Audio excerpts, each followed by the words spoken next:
TTD మాజీ చైర్మన్లు Bhumana Karunakar Reddy, YV సుబ్బారెడ్డికి AP deputy CM Pawan Kalyan కీలక వ్యాఖ్యలు చేశారు. తిరుమలలో ప్రమాణం పేరుతో భూమన చేసిన హై డ్రామాపై ఆయన స్పందించారు.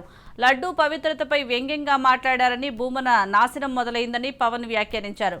విజిలెన్స్ విచారణకు వైవీని పిలిస్తే రికార్డులు ఇవ్వాలా అని ప్రశ్నించారు. వైవి సుబ్బారెడ్డి ఖచ్చితంగా విచారణకు రావాల్సిందేనని హెచ్చరించారు. జగన్ హయాంలో తిరుమలను ఇష్టారాజ్యంగా చేశారని టీటీడీ మాజీ ఈవో ధర్మారెడ్డిపై పవన్ కళ్యాణ్ మండిపడ్డారు. తాను శ్రీవారి దర్శనానికి వచ్చినప్పుడు ధర్మారెడ్డి వ్యవహరించిన తీరును పరిశీలించారని చెప్పారు. లడ్డూపై ఇంత వివాదం జరుగుతుంటే ధర్మారెడ్డి ఏమయ్యారని ప్రశ్నించారు. తిరుమలను వ్యాపార కేంద్రంగా చేశారని ఆగ్రహం వ్యక్తం చేశారు.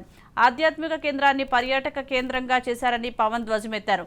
ధర్మారెడ్డి కుమారుడు చనిపోతే 11 రోజులు గడవక ముందే తిరుమల ఆలయంలోకి వచ్చి అపచారం చేశారని గుర్తు చేశారు. సనాతన ధర్మంపై పోరాటం చేస్తే తమను ఎవరూ ఆపలేరని పవన్ హెచ్చరించారు.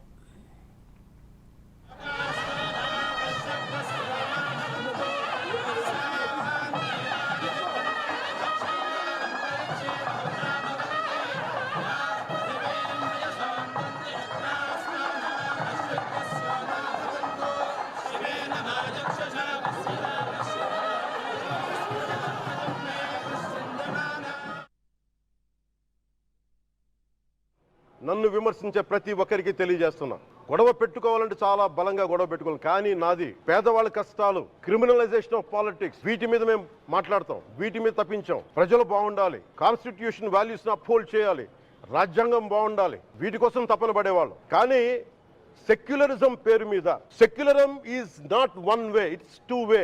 సెక్యులరిజం అంటే కూర్చోబెట్టి ఒక్క సైడ్ నుంచి వచ్చేది కాదు, అన్ని సైడ్ నుంచి రావాలి. మస్జిద్లో ఇలాంటి అపవిత్రం ఒక చిన్నపాటి చోరీ జరిగితే ఇలాగే మాట్లాడతాం. ఎందుకంటే మీరు మాట్లాడరు, ఓట్లు కదా అక్కడ. కానీ హిందువులు మాట్లాడితే హిందువులు అందరికి ఎవరు పట్టించుకోరు. ఇక్కడ వేదన ఉండదా? మౌనంగా ఉన్నామంటే బాధ లేదనా? కోపం రాదనా? ఈ రోజుకి కూర్చొని చూడండి ఏం మాట్లాడుతున్నారో వాళ్ళు. సనాతన ధర్మాన్ని జోలికి రాకండి, తప్పు జరిగితే తప్పు జరిగిందని ఒప్పుకోండి, లేదా మాకు సంబంధం లేదని చెప్పండి. అంతేగాని మళ్ళీ అడ్డగోలుగా మాట్లాడితే ఎవ్వరం క్షమించం. ఇక్కడ మీరు కూడా హిందువులే. పొన్నవోలు సుధాకర్ రెడ్డి గారు మీరు హిందువులే. నోటికొచ్చినట్టు మాట్లాడకండి. తమాషాలుగా ఉందా మీకు? సరదాలుగా ఉన్నాయా? మొన్నటికి మొన్న ప్రకాష్ రాజ్ గారు మాట్లాడారు నా మీద. అరే నేను మాట్లాడుతుంది ఒక హిందువులు అపవిత్రం గురించి మాట్లాడుతున్నాను. ఇందులో ప్రకాష్ రాజ్ గారికి సంబంధం ఏంటి? ఇందులో